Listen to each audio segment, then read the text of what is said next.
नमस्कार। आज के इस वीडियो में आप सभी का स्वागत है। मैं हूं अजय चौहान।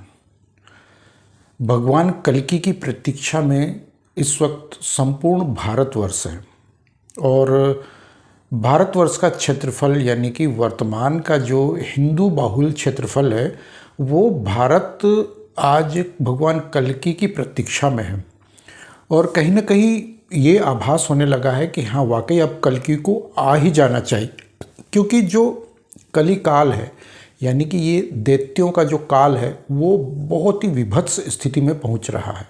धीरे धीरे हम ये देखते जा रहे हैं कि हमारे आसपास का जो वातावरण है, जो आम लोगों का व्यवहार है, आचार विचार है, भाषा है, बोली है, खान पान है, रहन सहन है, पहनावा है, जो भी कुछ है, जो सब कुछ देखने लायक जो दिख रहा है, जो हमें आंखों से जो दिखता है और जो महसूस होता है, कभी कभी दिल में वो चोट करता है। कुछ इस तरह के शब्द या कुछ भी जो हम कोई खबरें पढ़ते हैं या सुनते हैं, देखते हैं, तो वो सब कुछ इस वक्त जो है भगवान कल्कि के आगमन की प्रतीक्षा कर रहा है। हमें ऐसा कभी कभी लगता है।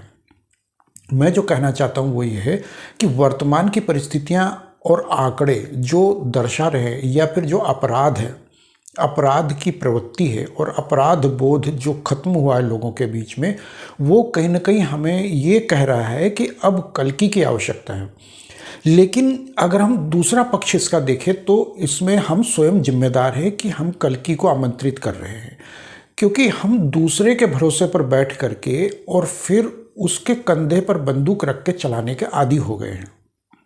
हम उदाहरण में अगर ये ले तो पिछले 500-700 वर्षों से या फिर अभी हम ज़्यादा दूर न जाए तो पिछले 70-80 या 100 वर्षों से या फिर अभी मान लो 15 से 20 वर्ष भी अगर हम जाए तो भी हमें ये लगता है कि हम किसी और के कंधे पे बंदूक रख के चलाना चाहते हैं।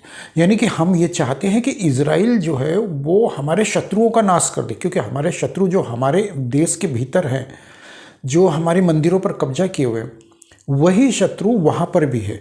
तो इजराइल के भरोसे हम उनको छोड़ रहे हैं कि इजराइल उनको मारे, लेकिन हम इजराइल का समर्थन नहीं कर रहे हैं। यानी कि समर्थन हम दिल से कर रहे हैं, भाषा में कर रहे हैं, लेकिन हम आर्थिक तौर पर उसका समर्थन नहीं कर रहे। उसी प्रकार से कभी कभी हमें ऐसा लगता है कि जैसे ट्विन्स टावर अमेरिका में गिरे तो हमें ये लगा कि अब अमेरिका जो है हमारे शत्रुओं का नाश कर देगा। दूसरी तरफ अगर हम चीन में जाए तो ये लगता है कि वहाँ उइगर जो मुस्लिम है उनको दबाया जा रहा है, उनको किसी तरीके से उनको वहाँ पर धर्म परिवर्तित करवा के अपने धर्म में शामिल करवाया जा रहा है चीन द्वारा। तो हमें लगता है कि वो ठीक कर रहा है। या बर्मा में यदि वो वहाँ के जो बौद्ध लोग हैं वो अगर उनको दबाते हैं, मारते हैं, तो हमें ये लगता है कि कहीं ना कहीं हमारा अच्छा होने वाला है। तो हम दूसरे के भरोसे पर बैठे हैं लेकिन हम स्वयं कुछ नहीं कर पा रहे हैं। लेकिन वही जो प्रवृत्ति है, वही मानसिकता है, वही दानव प्रवृत्ति है, वही राक्षसी प्रवृत्ति है, वो जो प्रवृत्ति की बात करो, वो व्यक्ति यदि उसके अंदर घर कर गई है वो प्रवृत्ति, तो वो स्वयं दानव, दैत्य या इस प्रकार की अपराधों में लिप्त होने के लिए वो सज्ज है। लेकिन वही चीज़ अगर हम देखें कि वही प्रवृत्ति यदि हिंदू धर्म, सनातन धर्मियों में यदि घर कर जाए तो हम इसको ये मानते हैं कि ये अपराध है। किंतु ये अपराध नहीं है। ये अपराध हम संवैधानिक तरीके से कह रहे हैं कि ये अपराध है, लेकिन ये अपराध नहीं है। ये हमारी अपनी भूल, हमारी अपनी गलतियां हैं जो हम दूसरे के कंधे पर बंदूक रख के चलाते हैं। हमारे पास शिक्षा का अभाव है। शिक्षा यानी कि हम ये मानते हैं कि शिक्षा इस वक्त जो है वो शिक्षा नहीं जो स्कूलों में, कॉलेजों में पढ़ाई जाती है। वो शिक्षा तो एक साधारण शिक्षा है, संवैधानिक शिक्षा है, और उसका इस्तेमाल से पेट भरने के लिए सुबह दोपहर शाम जो हम खाना पीना खाते पीते हैं या जिस छत के नीचे रहते हैं उसको मेंटेन करने के लिए है। इसके अलावा कुछ नहीं है। लेकिन जो हमें नैतिक शिक्षा, मोरल एजुकेशन, और जो हमें गुरुकुल शिक्षा पद्धति या हमारे मंदिरों से जो हमें सीखना चाहिए, या हमें अपना वो धर्म जो हमें जोड़ता है मानवता से, सभ्यता से, संस्कृति से, आचार विचार से, व्यवहार से, हमें वो हमारे अपने शंकराचार्य परंपरा से, शंकराचार्य पद्धति से जो जोड़ता है, उस धर्म को हमें धारण करने की आवश्यकता है। और यदि हम ऐसे में कहें कि नहीं कल की ही आए और वो हमें ठीक ठाक करके चले जाए और सब कुछ तहस नहस करके और हमें फिर से स्थापित करके और एक तिलक लगा के एक सिंहासन पे बिठा करके कि हमारे लिए अब ये राजा है और ये इसके सिपाही है और ये हमारी रक्षा करेंगे, तो हम इतने ही भर के लिए रह गए हैं, तो हम ये मानसिकता लेकर के चले हैं।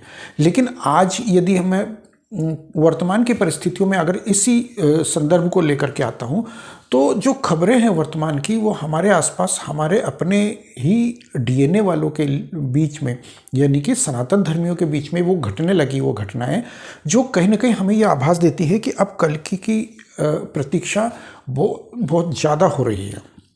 तो बहुत ज़्यादा से मतलब ये है कि यदि कल के आएंगे तो सब कुछ ठीक ठाक करके चले जाएंगे। हम मानते हैं कि अब यही संभव बचा है और कुछ नहीं बचा।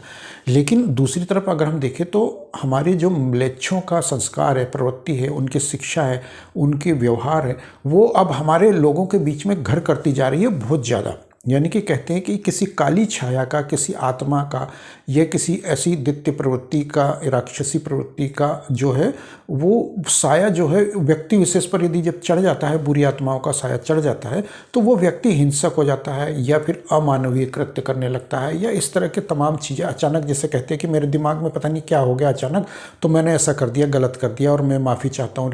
तो वो प्रवृत्ति आज हर एक व्यक्ति विशेष में घर करती जा रही है। हर एक बोले तो ऐसे लगभग 99% हिंदुओं में घर करती जा रही है। उसका एक साधारण सा उदाहरण अगर हम दें, मैं अभी दूंगा उदाहरण उसका, तो समस्या ये है कि हम उनसे कैसे निपटे। तो उसको निपटने के लिए हमें ये चाहिए कि हम अपनी धार्मिक ग्रंथों को पढ़ें, गीता, भागवत, रामायण, महाभारत, पुराण, ये सब चीज़ें पढ़ें हम। और पुराणों को जब तक आप नहीं पढ़ोगे, उनकी कहानियों को कोरिलेट नहीं करोगे, उसमें छोटी छोटी कथाएं आती हैं उनको कोरिलेट नहीं करोगे, उन वीरों के आप किस्से कहानियां नहीं सुनोगे, तो आपको फिर वो आभास ही नहीं होगा कि आप किस धर्म से, किस धरा से जुड़े हैं। आप अपनी उस मूल भूमि पर रह रहे हैं। सनातन धर्मी आज भी अपनी उस मूल भूमि पर रह रहे हैं और उस मूल धर्म का पालन करने का प्रयास कर रहे हैं। लेकिन हम देख रहे हैं कि कई लोग ऐसे हैं जो विदेशों में बैठ करके इसके विरोध में षड्यंत्र रचते हैं और वो सफल होते जा रहे हैं। और कहीं ना कहीं वो बहुत जल्दी समय आएगा कि वो हमें रोंद देंगे, और वो रोंदेंगे ऐसे नहीं कि वो तलवार लेकर के या तोप से या मशीन गन चला के और वो हमारे को मारेंगे या धर्म परिवर्तन करें। वो धर्म परिवर्तन करवाते जा रहे हैं। अगर मैं उदाहरण देखूँ कि किस प्रकार से धर्म परिवर्तन करवा रहे हैं, तो मेरे हाथ में एक खबर है आगरा की, और हैरानी होगी, आश्चर्य होगी कि मुझे नहीं लगता कि ज़्यादातर लोगों के पास ये खबर पहुंची होगी। लेकिन अगर किसी के पास ये खबर पहुंची होगी तो बहुत उसने इस बारे में विचार नहीं किया होगा। उसने सिर्फ इतना ही विचार किया होगा कि बाप रे बाप क्या ज़माना आ गया है और ये कैसा अनर्थ हो गया। लेकिन आप इसको कोरिलेट कीजिए, यानी कि इसको आप कड़ियों को जोड़िए। भगवान कल्कि के आगमन की प्रतीक्षा कर रही है ऐसी खबरें, तो जो हम अंदाज़ा लगाते हैं कि कहीं ना कहीं कल्कि आ चुके हैं, तो संभव है कि यदि वो आए हैं तो वो इन सबसे छुटकारा दिलाएंगे। लेकिन यदि नहीं आए हैं तो हमें उनकी प्रतीक्षा नहीं करनी चाहिए कि वो आएंगे। तो वो हो सकता है कि 4,32,000 वर्ष पूरे होने पर ही आए। लेकिन आज यदि वो नहीं है ये हमारे बीच में, यदि मान लीजिए कि कल्कि का अवतार नहीं हुआ है, तो क्या हम अपने आप को संभालेंगे नहीं, समझाएंगे नहीं कि हम बीमार होते हैं तो क्या हम इस प्रतीक्षा में रहते हैं कि मैं मर जाऊंगा इसके बाद? हम इलाज करवाते हैं, अपनी किसी भी बीमारी का इलाज करवाने का प्रयास करते हैं, बहुत मेहनत करते हैं, खेती बाड़ी बेच करके, धन दौलत बेच के, घर गिरवी रख करके, किसी न किसी से उधार लेके, कर्ज लेके, और फिर हम इलाज करवाते हैं ताकि हम ठीक हो जाएं। तो उसी तरीके से हमें ये दोबारा से करना चाहिए कि हम अपने आसपास के वातावरण का वो इलाज करें। और वो इलाज इस तरीके से हो सकता है कि हमें अपने पुराणों को, ग्रंथों को दोबारा से पढ़ करके और हमारी आत्मशुद्धि करने की आवश्यकता है। तो जो खबर मैं आपको सुना जा रहा हूँ वो ये है कि देवर के प्यार में 8 साल के बेटे की हत्या कर दी। और ये कोई म्लेच्छ प्रवृत्ति वाले व्यक्ति नहीं है, ये म्लेच्छ प्रवृत्ति वाले परिवार से नहीं है, ये हिंदू धर्म के सनातन धर्मी किसी परिवार से संबंधित खबर है। और 8 साल के मासूम बच्चे की हत्या यदि उसकी माँ स्वयं कर दे, और वो भी किसी ऐसे संबंध के चलते जिसको उस बच्चे ने देख लिया आपत्तिजनक स्थिति में अपनी माँ को, तो उस माँ को डर लगा कि कहीं ये बाहर ये बात को फैला न दे, तो उसने उसकी हत्या कर दी या करवा दी। तो ये कैसी विभत्स स्थितियाँ। इसके पहले भी अगर हमने देखा हो, बंगाल में एक समाचार आया था, वो भी कुछ इसी प्रकार से मिलता जुलता था कि वहाँ भी माँ ने अनैतिक संबंधों के चलते अपने पुत्र की हत्या करवा दी और बाद में जाकर के ये खुलासा हुआ कि माँ ने ही बेटे की हत्या करवा दी, छोटे बच्चे की हत्या करवा दी। तो ये स्थिति हमारे सामने बहुत विकट स्थितियाँ उत्पन्न हो रही है। और ऐसी स्थितियाँ सिर्फ ये खबरों में या एक आगरा में हुई ऐसा नहीं है, हमारे आसपास के वातावरण में ये खबरें फैली हुई है। हमारे सामने चारों तरफ नेगेटिविटी, इस तरह की कई सारी नेगेटिविटीज़ फैली हुई है जिनको कि धर्म का ज्ञान नहीं है, इसीलिए नेगेटिविटी हमारे ऊपर छाई हुई है।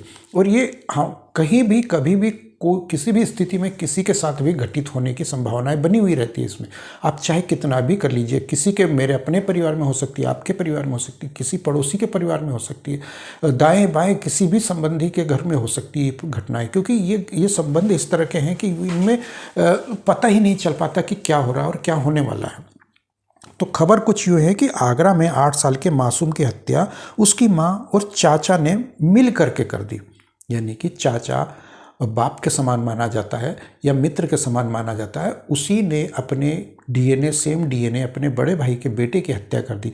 और वो तो छोड़िए चलिए, लेकिन स्वयं उसकी माँ ने ये हत्या कर दी उस बेटे की। और माँ के देवर के साथ अवैध संबंध थे, इसलिए बच्चे ने दोनों को आपत्तिजनक हालत में देख लिया था। इस पर चाचा ने माँ से पूछा, उस बच्चे की माँ से जिसके साथ उसके अनैतिक संबंध थे, यानी कि उसकी भाभी से, तो पूछा कि अब क्या करना है। तो माँ ने जवाब दिया कि पूछने की बात क्या है, इसमें पूछना क्या है, मार डालो नहीं तो सबको बता देगा। अब आप देखिए कि कितने अजीब तरीके की ये घटना है कि माँ कहती है कि अब इसको मार डालो, अपने देवर से कहती है। तो ऐसी घटनाओं के बाद अब कहने के लिए कुछ बचता नहीं है और कहने लायक भी स्थिति नहीं रहती है। तो ये थी मेरी आज की जानकारी और मेरी ये सुझाव। यदि आप लोगों को मेरी ये जानकारी अच्छी लगी हो तो कृपया कमेंट बॉक्स में मुझे जरूर बताएं। मिलते हैं अगली वीडियो में, तब तक के लिए जय श्री राम।